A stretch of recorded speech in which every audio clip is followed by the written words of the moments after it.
e tau lotu.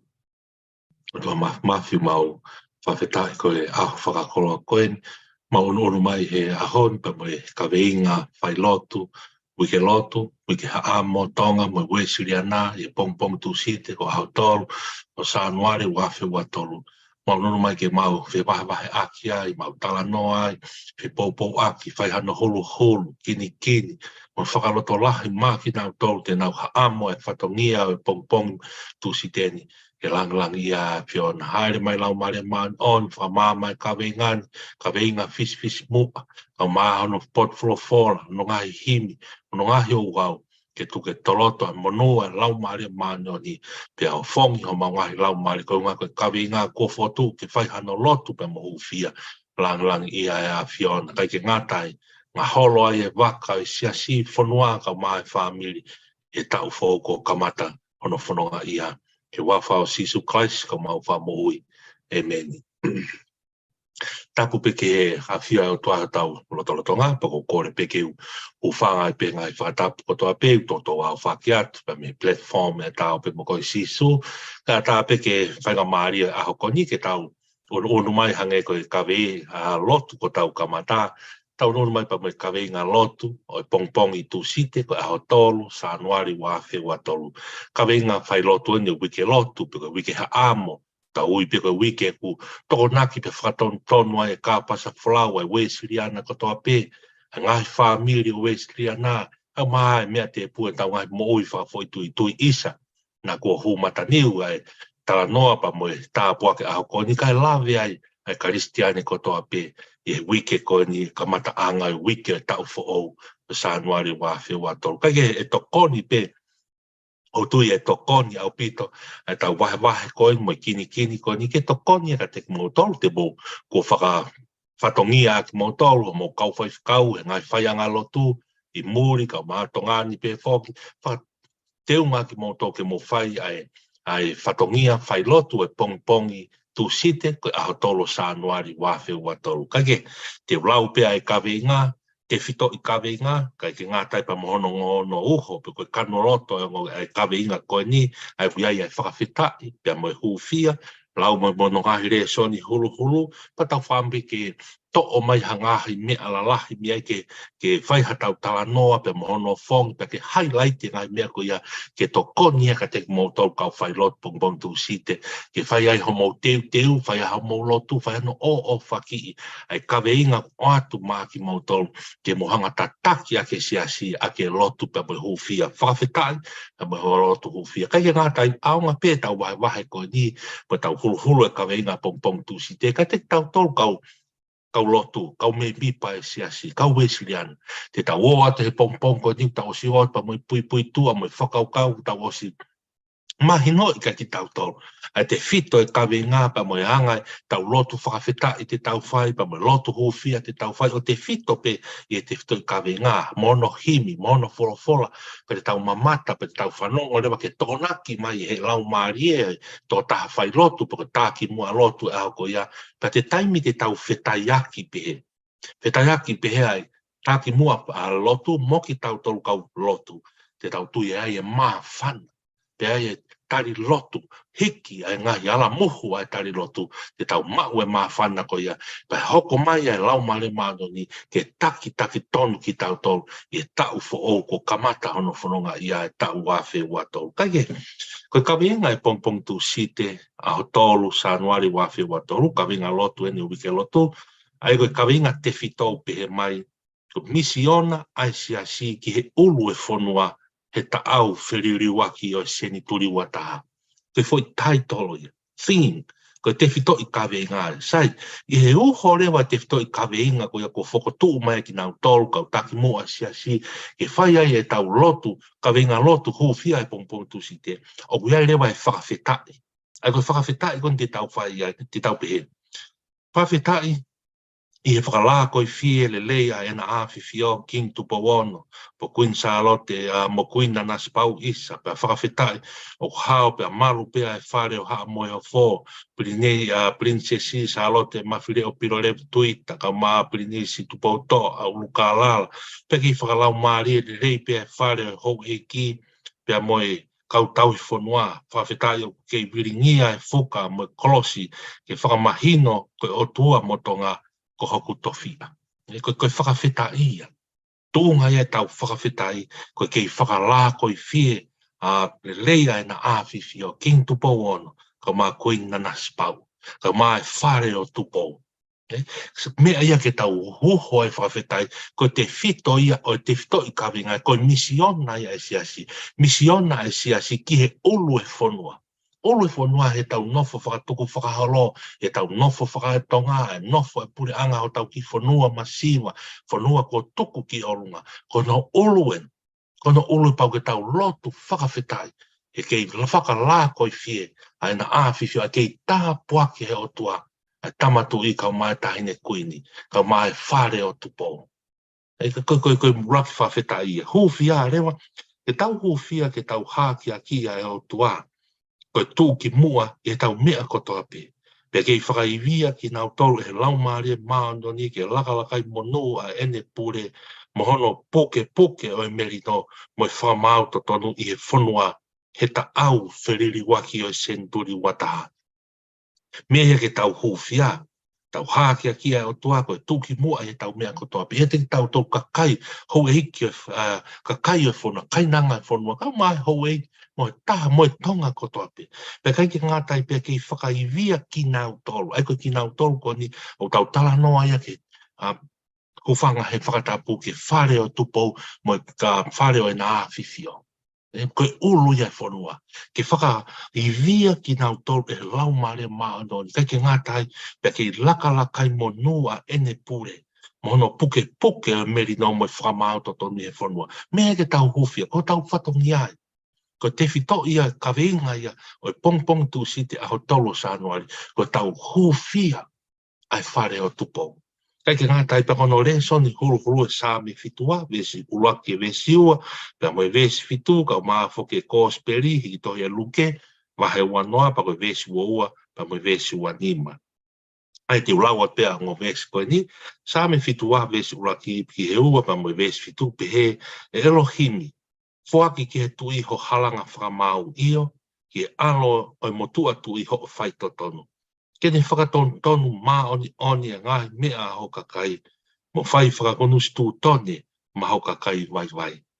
Pa me he kōsperi, luke vai wanuan, vesi ua wamba, vesi ua nima, vesi ua pe o ngofua ki ma utuku hau ki a sisa, pe kai, vesi ua nima, pea pehe e ia ka te nau tau aua, pe ange ki a sisa e ngahi mea a sisa, pea kihe otua e ngahi mea ai otua. Koe ongo le soni hulu ia. Pok whaam ke tau tala noa ai aho ni.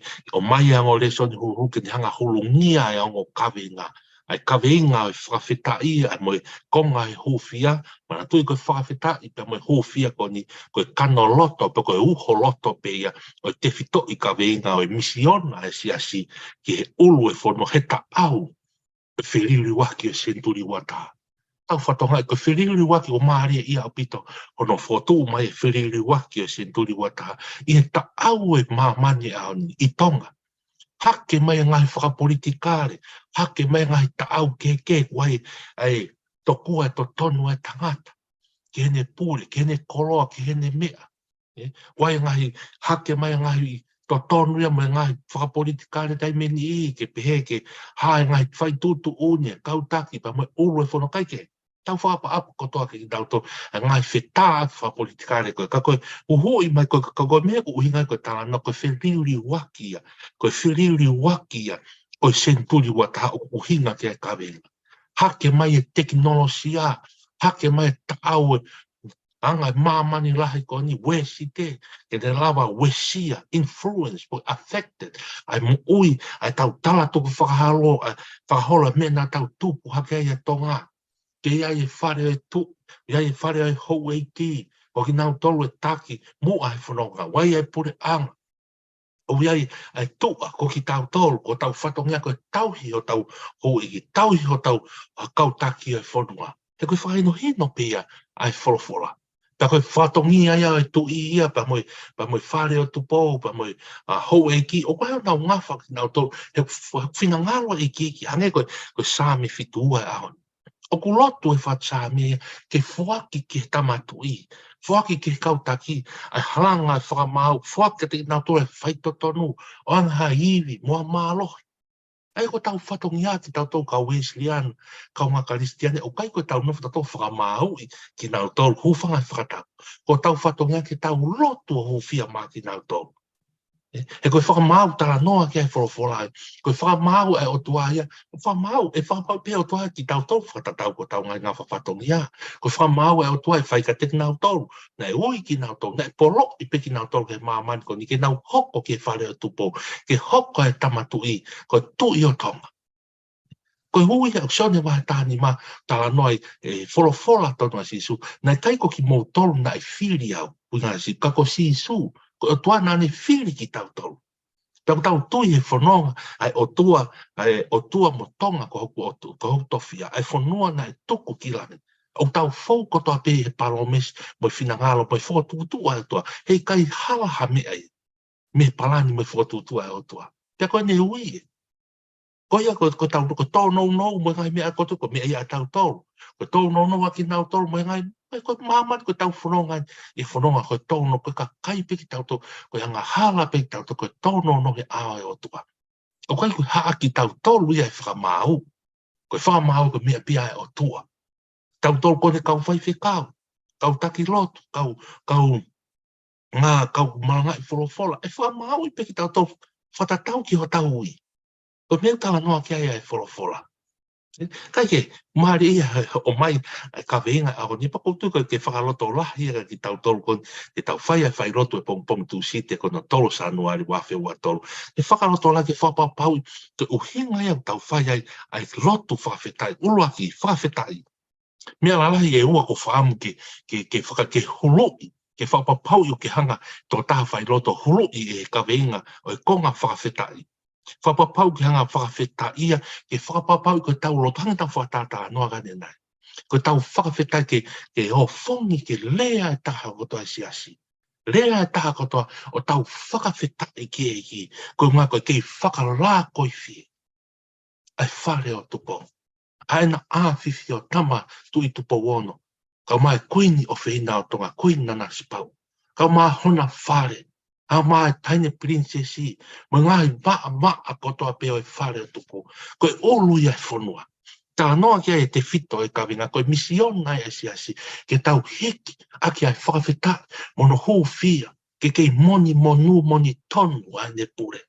Koe ngā koe kau mai ai otua, o kai tu unga heivi e tangata, koe whakawheta ia. Pau whaamu ke ho whongi ia he pong tu sita, koe ke tau lotu pea lea e toko taha kotoa. Me hoho o tau whakawheta i sisu. Whakawheta e kei whakalā koi whie o kei viringia e whuka. Kei viringia e kolosi o kei viringia. E lanu hina mo lanu tātā.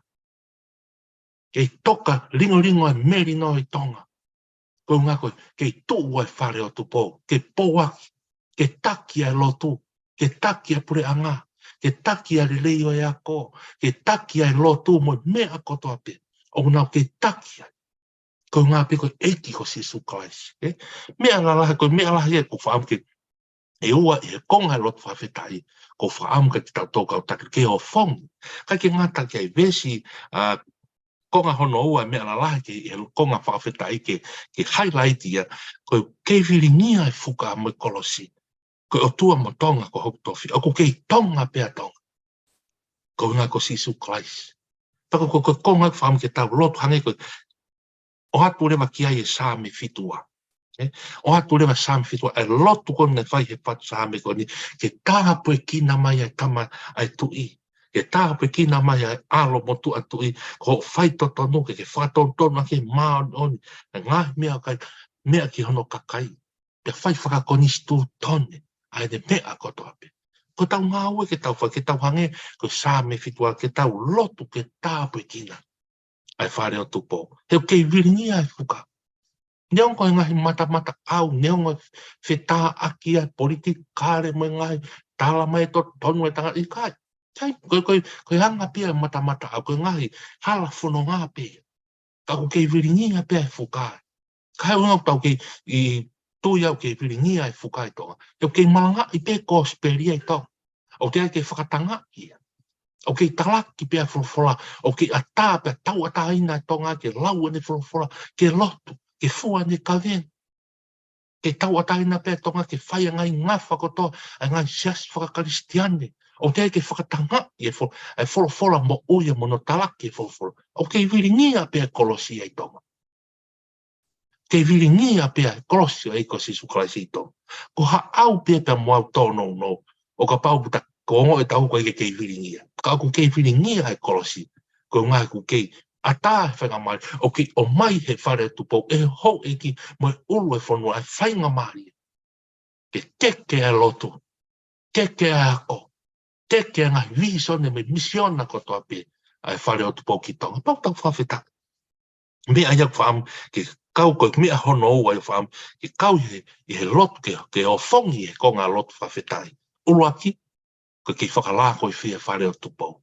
Ua, koe kei viringia e kolosi, o koe kei malanga I e ko spirito, o koe kei talaki e wholofolo, o kei whainga maari e tonga ke he sāpate, o alo whaia ne lotu hengi. Whaia ne lotu ahongo fua. Ke tau ataina ke ne lotu. Ke viringia e whukai tonga. Sai pa koe mea la lahi rewa e ua ko whaam ke o whongi tau tolu ki ai te tokonia ka te koe kau whai lotu pompong tu site e konga lotu hufia uruaki ke haki a kia o tua koe tuu ki mua I he mea kotoa pe. Pea ke whakaivia e whare o tupou e lau maare maanoni. Mea mahu ingai. Tau lotu ki he lau maare maanoni ke ne whakaivia e whare o tupou. Ai tamatu I mo taine kuini, taine princesi pa mai hou e hiki e whanua. Ke whakaivia ki nato ake ai lau maari e maani oni. O kai whalala ke poto, ka mo hiwi e tangata, ka ki he lau maari e maani oni o tua. Ke kei laka I monua I pe e nau pure.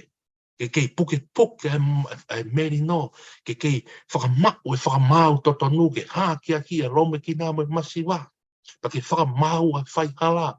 Mo tai whai totonu. Pa ke kei teke pa poa ki e mahu inga tāki wholofola I tonga. Mea ia ke tau hufia. Ngā ue atu e lau maare maani oni. Ke tokonia e lau maari e ko toa pe ai whare o tupo. Kai ke ngātai, angene whakatala noa ke ane nai, tau hufia ke whakahauwhi ki tau tolu, me ta au e seni turi wata. Te tā aki ai politikare, whiriuri waki ai māmani koe climate change, hake ngai, mo ngā awhi moi, hāfua, tsunami me ngai mea kotoa. Kai ke ngātai hake to teknolosia pe mo ni pe wholofola. Ko tau māmania ki tau toko tonu ko lusa pe, kau aloi. Pe pau koe māmani ko whanu e COVID. Ko kino haa ke. Ko ngā koe ngāwe a te woro. Tako tau lo tuia, ke hao whaki e whare a tupo. Hofia, hao whaki e nau ngai boi, me ngai whiriuri waki a māmani ko te ria nā ta whiai ho nau lau maari, kai puke ake lau maari mānani. Ai o whongi e nau moi, ke pure I he lau maari mānani, se nau ngai moi. Ta te au koe ki mea la lahi pia, ke o whongi he konga e lotu whawhetai, o whongi he konga e lotu hufia, e whapapau I oku te hanga o whongi, whakamāma I te hanga whakatala noa mai ai tō taha whai lotu, ke mahino pia māma ki kakai, ke tari lotu e tako taha kotoa pe ke tau hanga whapapau o tau lawe e konga maha, konga maha inga koe e ka venga lotu e pong tu site. Sai ko hirian koe te vahe te ki whairo tu me whakamāma ka venga, ko te expectation is Jehova, ke tali e maulu, hake utala noa ke tolu nea hiwango furuahim, ke tali e maulu toa malu I atupo. Tau lotu pe ala muhu e ka kai e siasi, ke puke e merino, ke mau ho nau tuunga, ko ngako nau tuunga ko ngako sisu Christ. Pa ke lot, pa ke tā pe kina se nau wahi mui, whakatā pui mai o tua, ke tonu e uru e whanua, ko tonu e kai nanga e whanua. Kai ke ngātai pa hoko atu e to tonu, moi whaka o tua e nau uru ngā mo nau ngāua, moi pūre nau whai. Mau luta e whanua, ko ngā peko e ko Sisu Christ. Whato ko ngai mea pia ki highlight pe mea ko tui ko no hulu pe kini ke whakamahu inga maari e ka ki tau tau. Ai fo I tewhito I ka veinga misiona ai siasi ki he ulu e whanua ki he taau whiriri waki e senturi wata. Ko ne misionari, ai ku ai whakawhita i mai hufia, pia kono kano loto ai tau tala noa ki ai. Tokon pe ki ai pa me ngā himi was whakatū mai pe, himi wange au tolu ngofuru maa wha, tolu hiwa taha, tolu hiwa noa, tolu hiwa taha, tolu hiwa noa, tala noa pe ke whare o tu i ke tāpe kina, pia moni monu tau. Mahino pe wange au tolu whae, tala noa ia, o e tau fo tau whanua pe whake tau fo ka koutou amanaki, os mahu inga maari, os mahino le lei, pia ata, pia mama le lei, pia ai te fito i ka venga, ka mahono o lotu whawhitai, mo lotu hofia, ka mahono ngai, pot fola hulu mana tu ke luke ua noa vesi ua ni ma whapapau i ne sisu ange koe whihu i whakafihi koe nei whai koe he kau whaare si me kau sātu si nei whai kasi e awe te mautuku hau koe nai ka hai kau ngā to kua te nau rea COVID e si le fola lea si su ha mea ki whikau aku mo si sa pe ala puki aia nika tau mai pe sisu ia koe hai e i misi i he koe ni aua pe awe ki a sisa e mea a sisa ave ki o tua mea o tua. O guai pe ho tau whatongia ki a sisa, ai ko tau whatongia he aho ni ke whare o tu pouka, ke kau taki, ke ulu e whanua, ko tau lotu, ho fia, ki nau tolu, ke whamauto, he pau ke tau tariui ka te nau tolu. O hange kon whai a sisa. Io, pia ko tau lau maaria ki tau tomo hinoi ki tau, e whai ke o tua. Koe mea ke anga tau nofo e whanua, tau nofo he culture, traditions o tau whanua. Pau ke ai whe tau i aki. Koe mea ia, wholwhora ka sisu, awe mea a sisa ki a sisa. E ta tau pia, pia mon o mai e ke situation o tau nofo e tonga. O kui ai e tui, o kui ai hou eiki, o kui ai e tua, o kui ai kai nanga e whanua. O kui ai hono whakatū tu onga ki tau toreno, pia te tau whe tau i aka e mau lota e whanua. He kai ke tau ara ke tau tōi tū aki o whie hou e ki ka uriwha hou he kai ke corruption pe hea e whanongai. Awe mea a sisa ki a sisa. Awe mea a tonga, mea he ulu e whanua, whare o tu poua, hou e ki mo hanga tau no. Ilo ki tau tōru tū a ho tau whatongia. Tau wao mai ki he loto whare e family, tau tōru whangatua ane, tau hiko tau whangatua whare, o wai pe ho tau, mai mea whakautua ia. Whe tau i aki mai whakapa ia ko ia, ke hea ia tonga ia i mahamani. Ke hea ia o tau whanua. Tau tokanga e taau e whiriuri waki o senturi wataha na mo vete ai foi mo mona whakaotua mo mona whi whakapa aki ko ia. E loto e family, anga e nofo e whanua, ko mea ave mea sisa ki asis. Ko mea koe ai otua ho tau lau maari. Ave katoa ki tau tolu. E tau ki mea ko ni atonga mo tau ki nofo o ina atonga. Ave ko toi mai otua. Ko mea ia ai otua.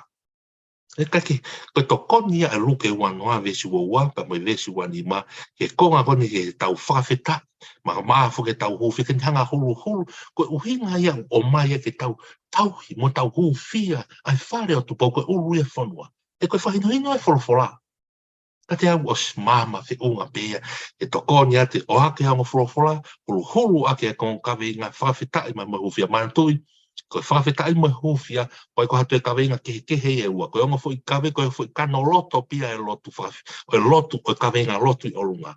Ko pau pe ke tau lotu, wai ke tau whawheta i, koe whawheta i e pehe. Pa mo fo i kano loto koni, o kawe inga koni te fito, kono hufia. Na tau whakaukau confused, koe fo i kawe inga kehe toru ikai. Kono kawe inga, pa kono no o loto e o pia e to whawheta, pa mono hufia. O tu pe whaamu, o le rei ate tau hulu e pot wholofola pa mo i kawe inga o i pongpong tu site kono tolu sa nuari wa whewa tolu tala mo nua peka te kumo tolu te mo anga tataki ai ngahi kawe inga koni hulu e ngahi kawe inga ko maano whakamama ke seo tau kakai e wesi rea nama kakai e siasi po amke o fongi e mahu inga o pito tau hou fia si whare o tupo ai hou eiki ai ulu e whanua mea whakatoi tapu ia mea whakafolofola ko tau whatongia kua whongi tau tolu tau kautaki o esiasi ke tau hufia ia e pongpong tu site ko no tolu sa nuari wafe wato. Tala monu ka te mo tolu te mo tataki tāpu i kina ki mo tolu wafa lau maria maano ni malo mo mea mai mo mea